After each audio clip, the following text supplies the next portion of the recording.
Si al momento de comprar un libro quieres saber si este es bueno y cumple todo lo que promete en el título, en la contraportada, bueno, es muy importante leer el prólogo, previo al capítulo 1, en donde el autor explica las motivaciones, explica la metodología y por supuesto todo el marco que envuelve el desarrollo de su libro. Otro aspecto importante es el epílogo. Es la parte final o conclusión para ver si se cumplió aquello que se propuso. En la lección número 3 vamos a estar estudiando el prólogo de Juan. El Evangelio de Juan tiene en su primer capítulo una estructura, un contenido totalmente maravilloso y que no queda indiferente para nadie, ni a aquellos cristianos en los tiempos de Juan, ni mucho menos cada uno de nosotros. Por lo tanto, te invito a que aquí en Guía Práctica, en el capítulo número 3, estudiando los temas del Evangelio según San Juan, te quedes para compartir junto el estudio de la Palabra de Dios.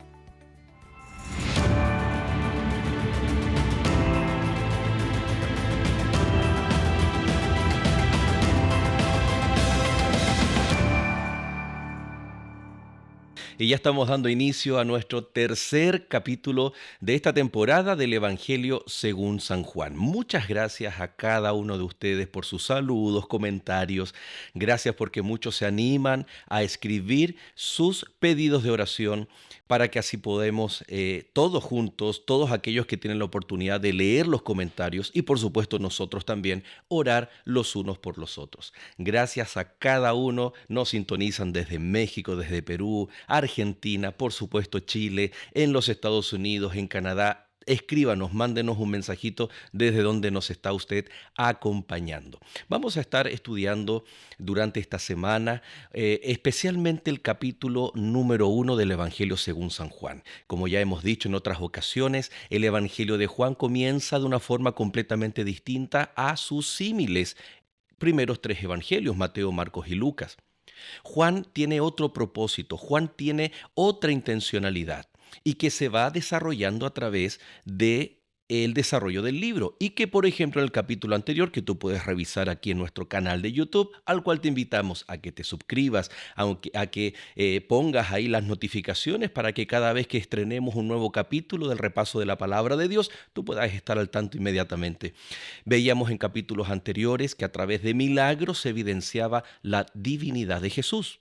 Esta divinidad evidenciada en cada uno de los milagros, en los dichos de Jesús reclamando y atribuyéndose esa autoridad divina, se ve introducida, se ve declarada en el primer capítulo.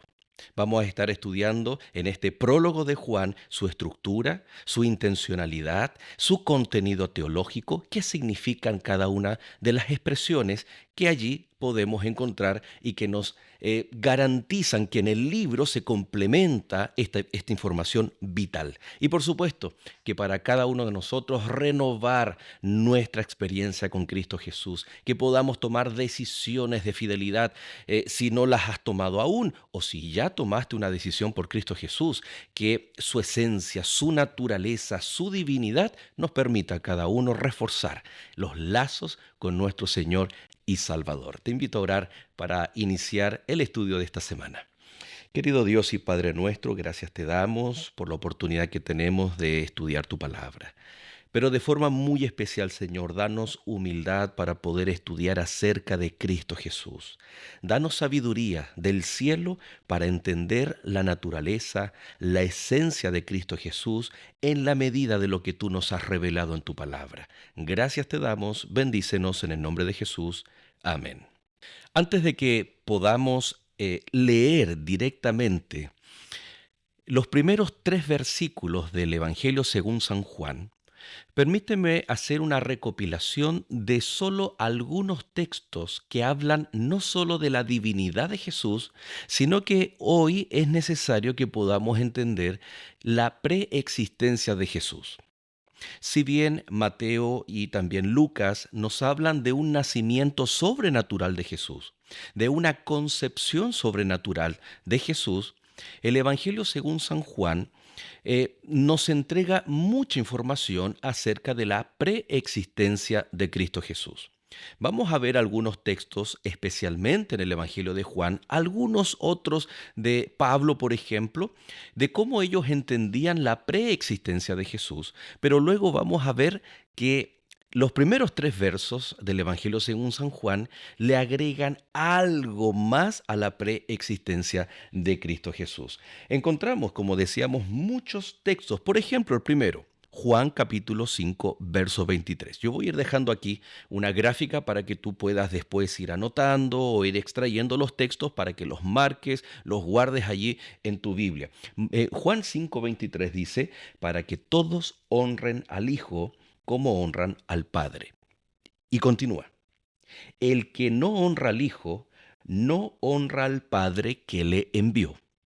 Jesús está declarando de que el Hijo es enviado por el Padre. Es decir, aquí está hablando de una preexistencia antes de venir a este mundo.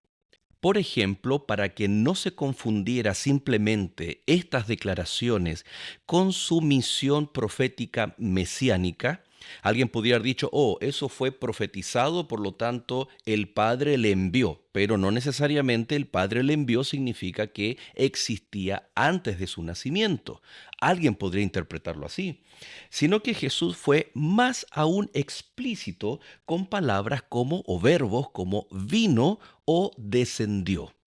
Es decir, no es simplemente que se le atribuye o se asigna a Jesús una misión previamente profetizada, la misión mesiánica, sino que con estos verbos Jesús está enfatizando que Él procedía de un lugar completamente distinto a la tierra, y todos sabemos que es el cielo, su preexistencia celestial. Por ejemplo, el verso 28 del capítulo 16 de Juan dice, salí del Padre y he venido al mundo, otra vez dejo el mundo y voy al Padre. Te das cuenta que ahora Jesús es más explícito para que no quede espacio para ninguna duda. Dice entonces él, salí del Padre y he venido al mundo. Eh, no solamente es una acción de estar, de venir, sino también de procedencia, de lugar, de donde él se encontraba. El capítulo 3, verso 31 y 32 dice, el que de arriba viene, ahora pone un adverbio de lugar. El que de arriba viene es sobre todos. El que es de la tierra es terrenal. O sea, adverbio de lugar para complementar el significado del verbo venir. Y luego agrega un contraste. Dice, el que de arriba viene es sobre todos y el que es de la tierra es terrenal. Jesús está siendo muy explicativo con respecto al significado de dónde él venía, de dónde él procedía, directamente del Padre. Y continúa el texto diciendo, y cosas terrenales habla. El que viene del cielo es sobre todos. Y lo que vio y oyó, esto testifica. Aquí está haciendo un paralelismo con el Padre y cielo. Es decir, su origen estaba con el Padre, pero eso también significa que era en el cielo, no en un lugar etéreo, místico, en un lugar inmaterial, sino que estaba ocupando una palabra que es cielo, donde mora, donde habita Dios mismo. Ahora por eso podemos entender por qué esto causó tanto escozor, tanta rabia, tanta indignación en los líderes religiosos. El capítulo 3, verso 3 dice, nadie subió al cielo sino el que descendió del cielo, el Hijo del Hombre, que está en el cielo. Es interesante que en el capítulo 3 Jesús está reclamando ahí en el verso 13 lo que iba a ocurrir. Nadie subió al cielo. Jesús está dando por sentado, por realidad, lo que iba a ocurrir después de su resurrección. Él dice, nadie subió al cielo sino el que descendió del cielo, el Hijo del Hombre que está en el cielo. Él estaba anunciando que iba a ascender al cielo para ser glorificado nuevamente. Por lo tanto, el origen le da autoridad para volver a su lugar donde él originalmente estaba. Interesante. Cómo todos los abordajes que Jesús le dio a estos verbos venir, descender, ascender o subir al cielo. El capítulo 6, verso 62 de Juan, Jesús hace una pregunta importante. Dice, ¿pues qué? Si viereis al Hijo de Dios subir, ¿a dónde estaba primero? Jesús no solamente está dando señales de su preexistencia, sino que también está explicando del lugar, el origen de donde procedía y con quién incluso estaba. Te das cuenta que esto está contenido, muy concentrado en el núcleo de los primeros 3 versos del prólogo de Juan y que se desarrolla a través de todo el libro. En el capítulo 17, verso 5, Jesús cuando habla en esta oración del capítulo 17, ¿no? Glorifica a tu Hijo con la gloria que tenía. Vuelve a glorificarlo para que vuelva a tener esa gloria. Jesús no solamente está hablando de dónde Él venía, con quién Él estaba, sino también su condición. Eso es interesante, porque en el prólogo también se está mencionando, Juan dice, y vimos su gloria. Pero Jesús en el capítulo 17 dice, vuelve a glorificar al Hijo. Es decir, aquí hay que entender que la encarnación de Jesús, Jesús tenía gloria, porque Juan dice, vimos su gloria, su divinidad, pero estaba velada y que era necesario que al volver al lugar de origen de donde él estaba, su preexistencia, él volviera al mismo estado que tenía antes de venir a este mundo, tomar forma de hombre. Eh, en ese contexto era entendido o mal entendido el capítulo 8, verso 58. ¿Recuerdas cuando allí Jesús dice, antes que Abraham fuese, yo soy? Frase que por supuesto apuntaba a Éxodo capítulo 3, verso 14. Yo soy el que soy, cuando el mismo Jesús le dice a Moisés ante la pregunta, ¿y cómo creerán que quién me ha enviado? Y Jesús le responde, diles que él yo soy el que soy, te ha enviado. Por lo tanto, Jesús, de muchas maneras, para que el pueblo lo entendiera, para que de alguna forma, no solo a través de actos milagrosos, sino también Juan quiere explicar con los dichos de Jesús y lo establece en el prólogo de que Jesús es divino, dónde estaba, con quién era él en su esencia. Lo interesante acá es que el prólogo nos ayuda a establecer de que esto ya no es mera preexistencia, sino que es una preexistencia eterna. Repito, esto es muy importante de entender. El Evangelio de Juan nos señala que no es mera, simple preexistencia, que por sí ya es tremendo, sino que es una preexistencia eterna. Y es allí donde ahora tenemos que ir al prólogo, al capítulo 1, especialmente los primeros 3 versos del Evangelio según San Juan, para entender no solo la preexistencia de Jesús, sino la preexistencia eterna. Al leer los primeros 3 versos del prólogo de Juan, encontramos el mayor desafío para entender la divinidad y la preexistencia eterna de Cristo Jesús. Dice el Evangelio, en el principio era el Verbo. El Verbo estaba con Dios y el Verbo era Dios. Este estaba en el principio con Dios. Todas las cosas por Él, por medio de Él fueron hechas y sin Él nada de lo que ha sido hecho fue hecho. Qué interesante que Juan, vamos a destacar 2 cosas importantes en el prólogo. Primero, él necesita establecer lo que va a desarrollar a través del Evangelio. Él necesita hacer una conexión entre el prólogo, el capítulo 1, y el epílogo. ¿Recuerdas que el epílogo es la última parte que se escribe del libro? ¿Recuerdas en el capítulo 1 de nuestro programa? Estuvimos estudiando este maravilloso texto que dice, allá en el epílogo, allá al final del Evangelio, estas cosas fueron escritas y ahí encontramos un tremendo propósito, el cual está definido en el prólogo. Ya vamos a descubrirlo, lo vamos a encontrar. Pero hay algo interesante también, porque Juan no inicia su evangelio en el prólogo diciendo, y Jesús era Dios, estaba con Dios, porque ocupa la palabra verbo o palabra. Eso es muy interesante también a destacar. Pero acompáñame a ver algo que es la estructura, algo que puede sonar un tanto árido, un tanto innecesario incluso de estudiar. Pero vamos a ver que aquí encontramos algo muy interesante en la intencionalidad del apóstol Juan. Los primeros 18 versículos de el prólogo de Juan están cuidadosamente escritos. Esta estructura, que en la antigüedad, en la literatura, se llamaba quiasmo o estructura quiásmica. Y yo te voy a poner aquí en la pantalla para que tú veas más o menos de qué trata esta estructura. Dicho de paso, es una estructura muy familiar para el mundo judío, para el pueblo hebreo.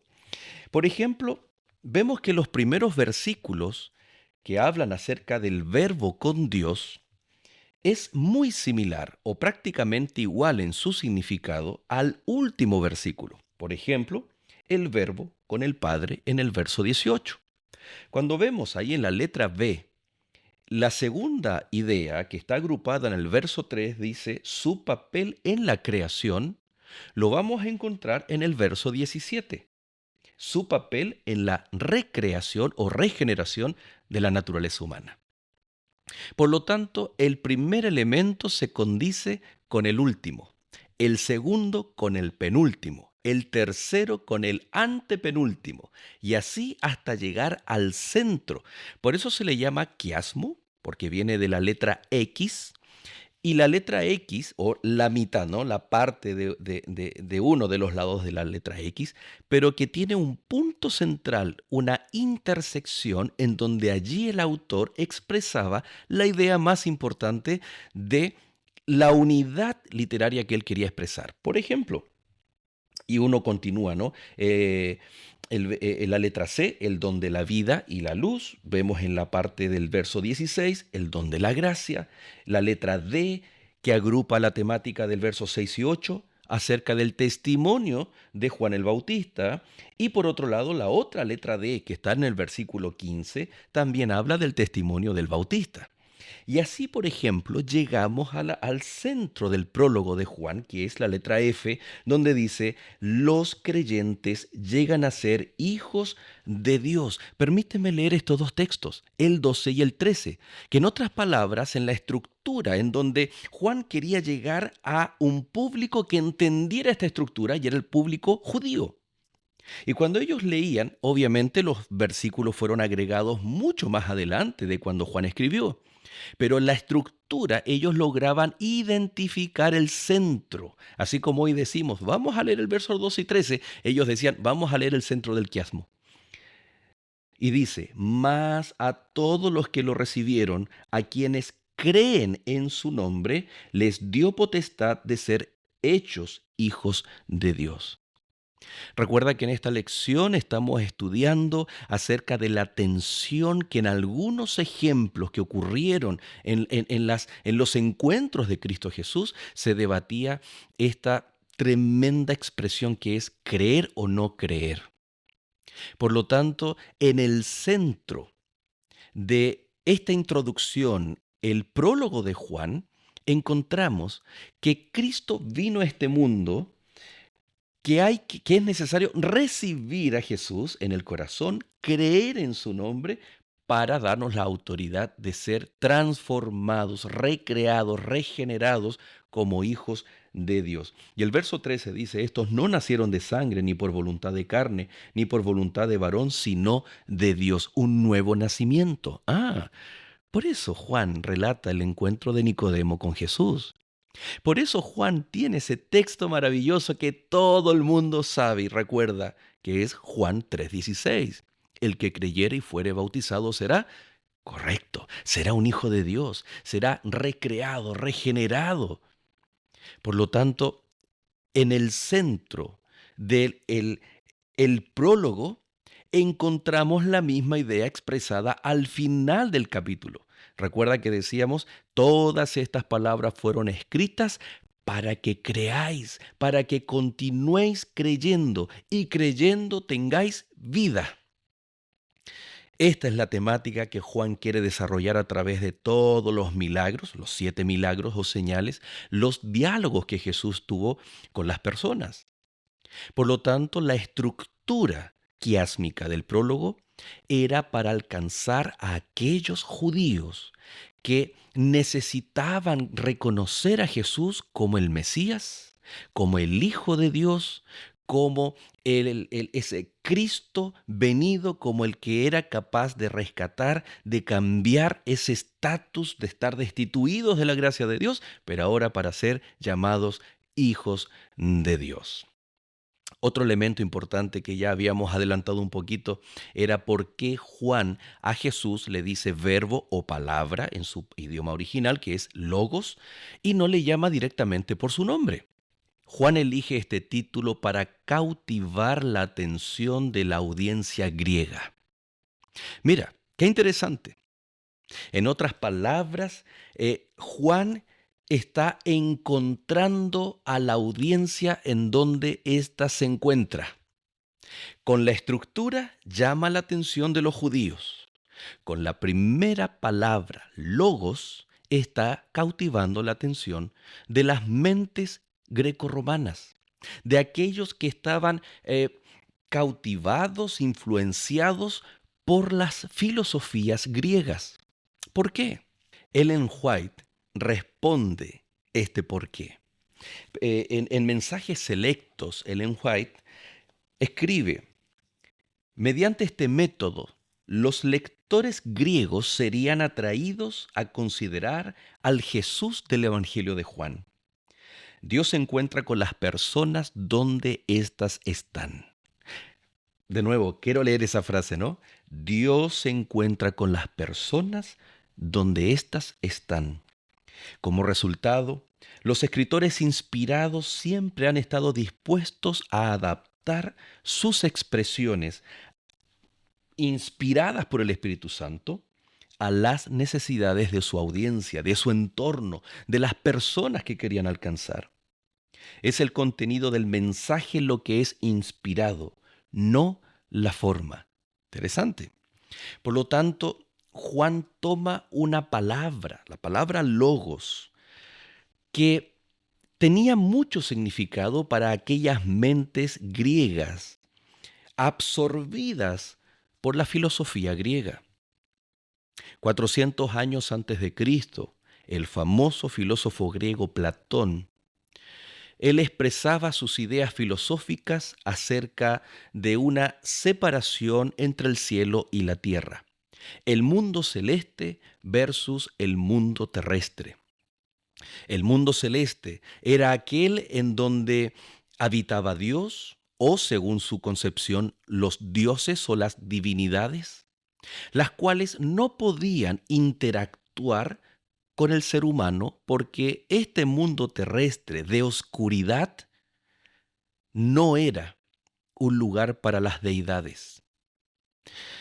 Un lugar de luz, el cielo, era donde estaban las divinidades, o Dios incluso. Es interesante que aquí en la tierra estaba todo lo malo, en el cielo estaba todo lo bueno. Este planteamiento de los dos mundos, el mundo celeste y el mundo terrestre, tuvo gran repercusión a través de las filosofías griegas y hasta nuestros días incluso, trascendiendo en todo tipo de creencias y filosofías, incluso la cristiana. ¿Por qué? Permíteme. La palabra de Dios, que podríamos llamarle la filosofía bíblica, nos dice de que Cristo Jesús intercede por nosotros. Pero esta filosofía que está arraigada en Platón y que fue desarrollada por muchos otros filósofos, fue adoptada por el cristianismo. Y es allí donde muchas veces se dice que se requieren intercesores como María, como los apóstoles, incluso como personas que son beatificadas, personas que hicieron el bien en este mundo y que son, y la misma iglesia cristiana los estipula como personas santas. Y tú puedes rezarles a aquellas personas para poder que esas personas intercedan ante Dios. siendo que la palabra de Dios dice que Jesús es el único intercesor y que nosotros por medio de la fe y por gracia a Jesús podemos llegar ante el trono de gracia. Por lo tanto, la filosofía bíblica, el pensamiento, la interpretación bíblica, lamentablemente a través de la historia del cristianismo, se fue contaminando, entrelazando con estas creencias y filosofías griegas. En los tiempos de Juan se creía que el logos, el verbo o la palabra, la cual era acción, la cual era razón, era el ejercicio en el cual el ser humano se conectaba con este cielo sin maldad, sin pecado, pero alejado, muy distante del ser humano. Y por ende, ese logos era la única, era como un puente, una conexión. Imagínate como una letra H, como una gran letra H, ¿no? Que tiene una división en el medio, donde el ser humano, tú y yo, nosotros estamos acá abajo. Y no podemos tener interacción alguna con el mundo de las ideas, el mundo de la razón, eh, pero que a través de la razón, del logos, del conocimiento, de esta acción, el ser humano podía tener cierta conexión y cierta comunicación con el mundo celeste, el mundo de las divinidades. Ese era el planteamiento que Platón estableció y que muchas civilizaciones fueron influenciadas por aquella filosofía. Cuando Juan escribe, incluso los cristianos, pero de origen griego, tenían arraigado este pensamiento acerca del cielo y la tierra. Para ellos era inaudito que algo del cielo, o más aún, alguien del cielo, viniera a este mundo para poder establecerse, que una deidad estuviera aquí entre los seres humanos. No se podía contaminar lo puro con lo pecaminoso, lo eterno con lo temporal. Por lo tanto, Juan toma el único elemento en la cultura o filosofía griega que podía de alguna forma interactuar con ambos mundos. Y él, para el acto maravilloso, humilde en extremo, como dice Pablo en Filipenses 2:5, ¿no? Humilde, pero tremendamente poderoso. El acto de Jesús al encarnarse y venir a tomar forma de hombre, de siervo, a morar con nosotros, Juan entonces toma este elemento muy familiar para los griegos, que era el logos, para expresar el mayor contenido que está expresado en el Evangelio, la venida de Dios con nosotros, Cristo Jesús. Por eso él dice, el verbo estaba o era en el principio. Es decir, él quiere establecer primero la preexistencia. Cuando fue el principio de la creación, el verbo ya existía. Esto le hacía razón bastante, le causaba sentido común a los griegos, especialmente a los cristianos griegos. Pero luego agrega y dice, el verbo estaba con Dios. Y luego, y el verbo era Dios. Es interesante cómo la lección de esta semana nos explica que en la primera declaración dice, y el verbo estaba con el Dios, ¿no? Esa en el idioma original en griego tiene artículo. Y ese el Dios es el Padre. Lo está definiendo. Es un artículo definido. Está diciendo que el verbo estaba con el Padre. Pero luego dice, y el verbo era Dios. Y allí no hay artículo, por lo tanto no se puede decir y el verbo era el Padre. Tiene que ser distinto al Padre. Y después le da atribuciones de ejecutar la voluntad de la deidad, cuando dice, y este estaba en el principio con Dios y todas las cosas por él fueron hechas. Es decir, le atribuye la función de creador. Pero es interesante lo que Ellen White señala, ¿no? Dios va hacia donde están las personas.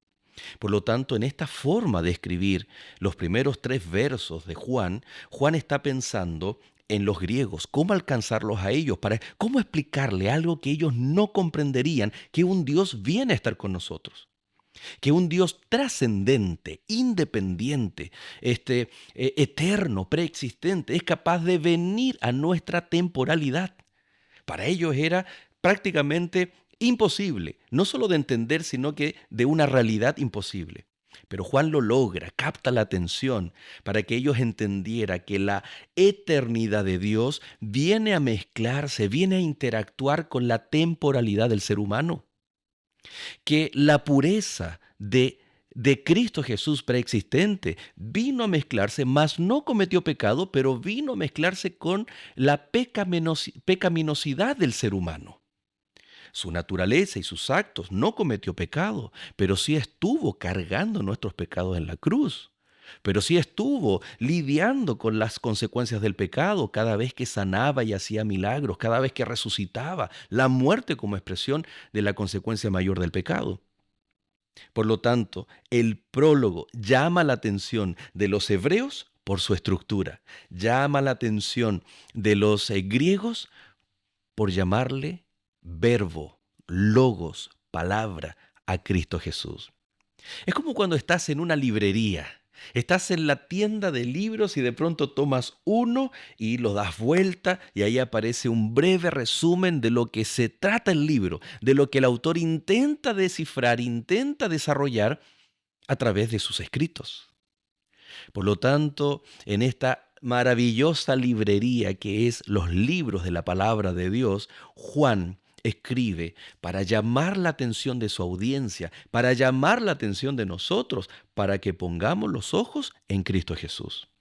Y es así que el prólogo continúa con ideas que son tremendamente maravillosas. Por ejemplo, el verso 14, donde dice, y el Verbo se hizo carne y habitó entre nosotros, lleno de gracia y de verdad, y vimos su gloria, gloria como del unigénito del Padre. Eh, la verdad que Juan está diciendo algo que los griegos no lograban comprender y que muchas veces los mismos hebreos dudaban, ¿será que este es realmente el Hijo de Dios? Y él está expresando esta idea, Dios con nosotros, acerca de cómo en el Éxodo, capítulo 25, verso 8, Dios dice, hagan un santuario y yo habitaré en medio de ustedes. Este mismo verbo está expresado ahora en su forma o en su versión griega, hablando acerca de habitar con nosotros. Llama la atención que este verbo es shakán. En el Antiguo Testamento este verbo estaba relacionado de habitar, de hacer una tienda. Estaba relacionado con la palabra Shekinah.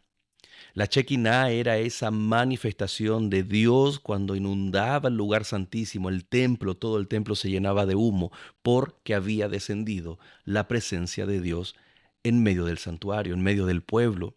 Este mismo Jesús viene ahora a morar, a establecer su tienda con nosotros. Y Juan dice, vimos su gloria, gloria como del unigénito del Padre. Este verso está hablando de esta gloria que Jesús tenía. Aquí hay que entender algo muy especial. Cuando Juan dice, vimos su gloria, es una gloria velada. Jesús no tendría que haber dejado nada en el cielo, despojarse de nada.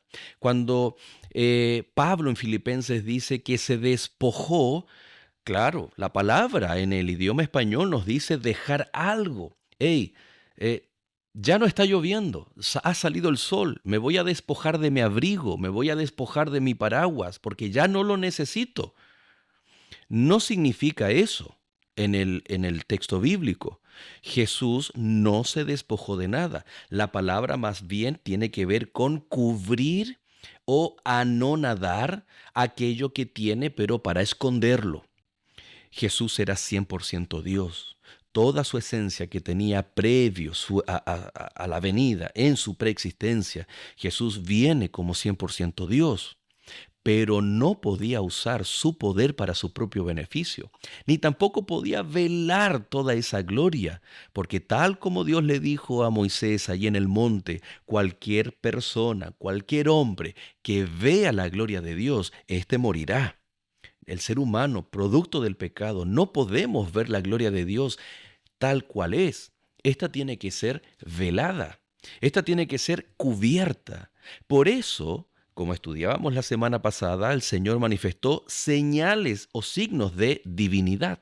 Y aquí Juan en el prólogo está diciendo que vimos, tal como Moisés en el monte, que solo vio las espaldas de Dios.